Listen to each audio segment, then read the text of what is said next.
रमेश आणि गणू झाडाखाली बसलेले असतात. रमेश त्याच्या शेताच्या बागेत असतो.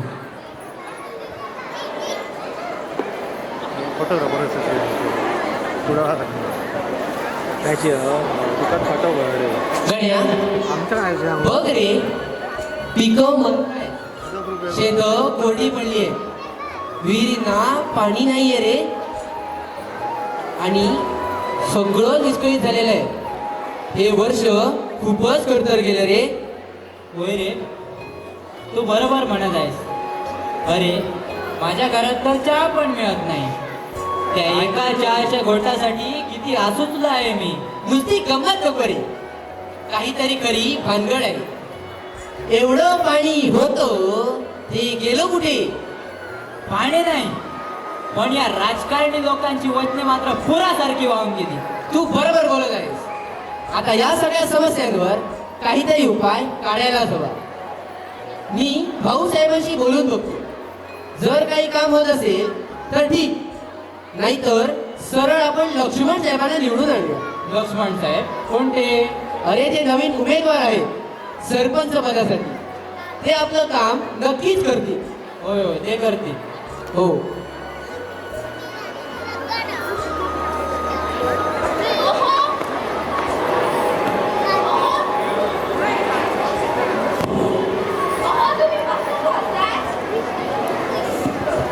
अहो तुम्ही बसून बोलताय. घरात पाणी संपलंय. पाणी विहिरीत खूपच कमी पाणी शिल्लक आहे. चला आता पाणी भरायला. जा बाबा जा, तू पाणी भर.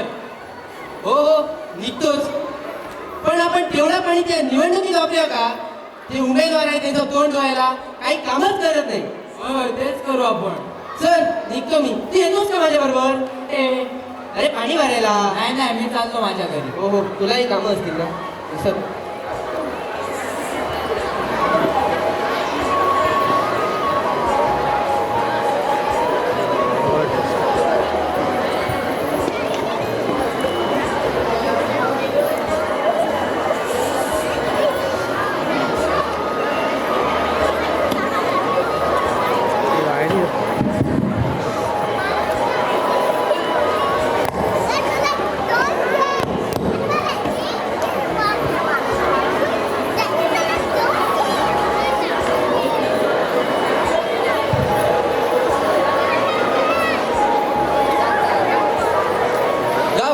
निवडणुकीचा प्रचार सुरू असतो.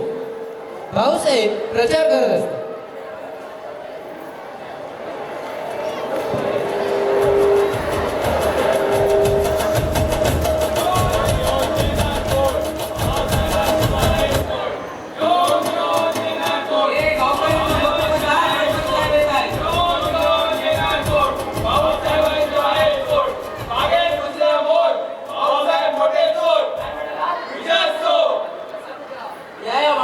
नमस्कार. नमस्कार. आलात का परत डोकं खायला? काय म्हणालास? काय नाही. अरे नामदेवा, अरे नामदेव ते बघ जरा, सगळंच बदललंय. हो हो, सगळंच बदललंय. बघतोयस ना?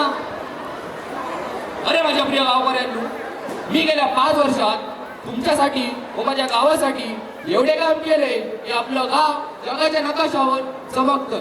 अरे तू केलंय तरी काय? मला विचारतोस काय केलंय? अरे मी तुमच्यासाठी विहिरी खोदल्या. विहिरी खोदल्या? विहिरी खोदल्या तुमच्यासाठी. अरे तू विहिरी खोदल्या? अरे त्या विहिरीत पाणी तरी आहे? अरे असेल असेल, जरा धीर ठेवा गावकऱ्यांनो. 5 वर्ष झाली धीर ठेवतो. अजून काही दिवस फक्त. अरे किती दिवस? अरे तुमच्यासाठी मी रस्ते बांधले. पण त्या रस्त्यात खड्डे पडले. ते पण काम आपण लवकरच करूया. रस्त्यावर विजेचे खांब उभे गेले. अरे काय खांब? अरे खांब मोडले. खांब मोडले. एक काम पंढरी घेऊन गेलो. पंढरीकोड. तुमचं बसा, राहू द्या, बसा बसा. पण सरपंच, विहिरीत पाणी कुठे? खोदायचं आणि विसरायचं हेच धोरण? अगं ते तर सरकारचं काम आहे ना, पण मी तुला खात्रीने सांगतो पुढच्या विहिरीमध्ये नक्कीच पाणी असेल. हो हो, पाणी असेल.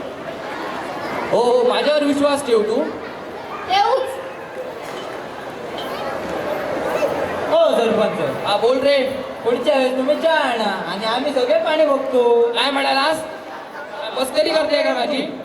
आपल्याला असून नाही तर काम करून जगावं लागेल. भाऊसाहेबांनी विहिरी खोदल्या पण पाणी साठवण केली नाही, आणि पाणी साठवण केली नाही तर आपलं भविष्य कोरडं पडेल. अरे बाळा, तू तर नौका आहेस ना, तुला काय कळतं राजकारणातलं? मला राजकारण नको, पण पाण्याचं महत्त्व कळतं. आपण थेंब थेंब पाणी वाचवलं तरच आपलं गाव दुष्काळमुक्त होईल. तू पण बरोबरच बोलतोयस.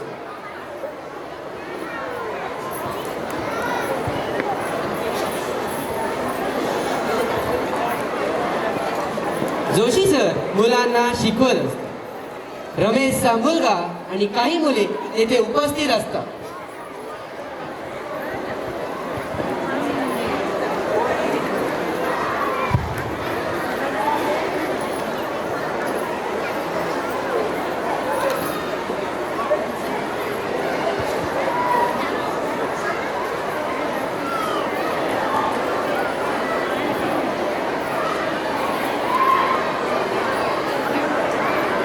सर आधी येऊ का? आता अजून केवढ येणार आहेस? माझ्या मांडीवर बसणार आहेस का? नको नको, तुमची मांडी मला नको. मग बस तिथे. हो हो बसतो. घाबरलो ना मी.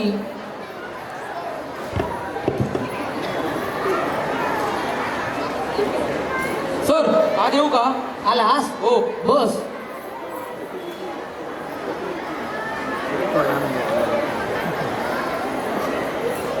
सर आज येऊ का? आलास? बस. अरे तुमचा तो मित्र मधू कुठे राहिला? वडापाव खातोय? ही काय वडापाव खायची वेळ आहे का? आलो आलो सर आलो. खाल्लास वडापाव? बस आता अभ्यासाचं काहीतरी बघूया. तर मुलांनो, पाणी म्हणजे जीवन. आज आपल्या गावात आज येऊ का? तू त्याच्यावर वडापाव घालवलास की काय? सर तो खात होता, मी बघत होतो. बस बस. तर मुलांनो, आज आपण रोजच्या धड्यांबद्दल नाही तर आपल्या जीवनाच्या धड्यांबद्दल बोलणार आहोत. मुलांनो, पाणी म्हणजे जीवन. आज आपल्या गावात दुष्काळ आहे कारण आपण निष्काळजी आहोत. सर आमच्या शेतात पिके सुकली, काय करायचं आता? बाबा खूप काळजीत आहे. त्यासाठी खूप उपाय आहेत. पाणी साठवायचं, नळ बंद ठेवायचा, झाडे लावायची, हाच एक उपाय. हो सर. सर आपण पाणी वाचवायची मोहीम सुरू करूया का? चालेल. आपण ह्याची सुरुवात शाळेतूनच करूया. आपण सर्वांनी कमीत कमी पाणी वापरू आणि पाणी वाचवू. हा गाव नक्की बदलू.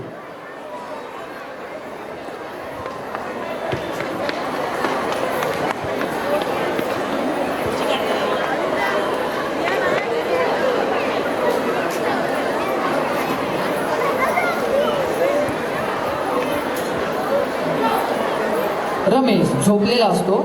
त्याच्या स्वप्नात जलदेव प्रकट होतो.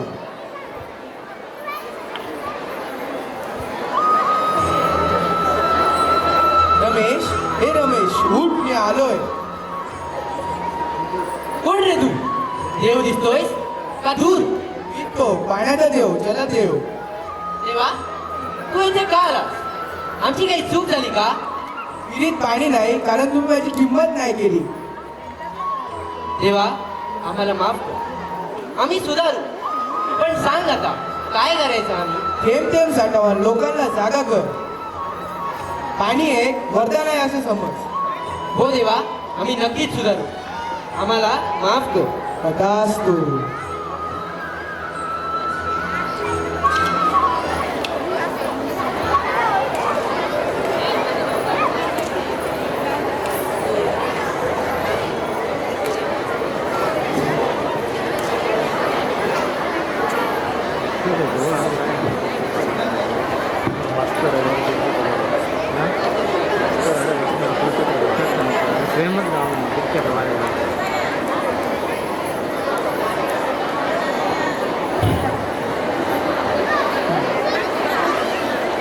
सर्व गावकरी गावाच्या पारावर बसलेले असतात. तेव्हा रमेश तेथे येतो.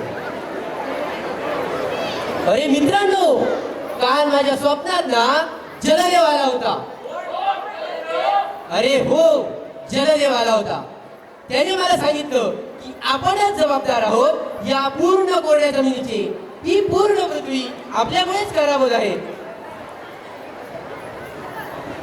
बरोबर आहे. आपण पाणी साठवण योजना करूया. जर शेतकऱ्यांनी एकत्र काम केलं तरच बदल शक्य आहे. हो, हे पण करूया ना. जो कोणी न उपटा ठेवणार त्याचं नाव आपण पदकावर देऊया. पूर्ण गाव एकत्र असेल तर हे आपण करू शकतो की. अरे ते बघा सरपंच साहेब परत कशाला आले आले परत आले आमचे सरपंच परत आले.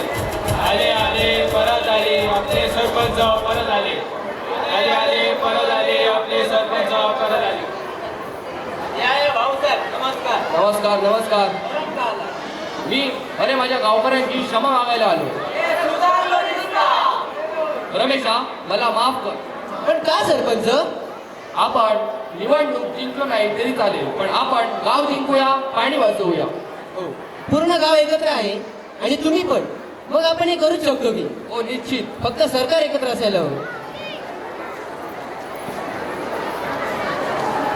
सरपंच साहेब काय नमस्कार. अधिकारी आहे काय? मी सरकारकडून संदेश घेऊन आलोय. काय संदेश आलाय? तुम्हाला सरकारकडून मदत मिळेल, पण तुम्ही पावसाचं पाणी साठवा, तुमच्या प्रकल्पाला मंजुरी मिळेल. हे तर उत्तमच झाले की. आता पूर्ण गावही वाचेल आणि माझं शेतही. चला तर मग एकत्र काम करूया आणि सगळ्यांची शेतं व पाणी वाचवूया. चला.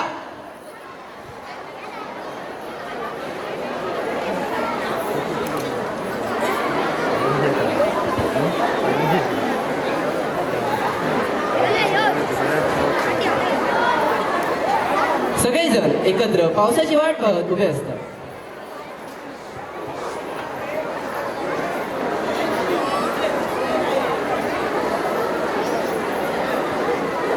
बाबा आपण पावसाचे स्वागत नवीन उमेदवारासारखे नाही तर जुन्या मित्रासारखे करूया.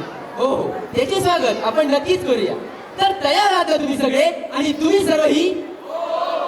चला तर मग एकत्र पाणी वाचवूया, जीवन वाचवूया. पाणी वाचवूया, जीवन वाचवूया.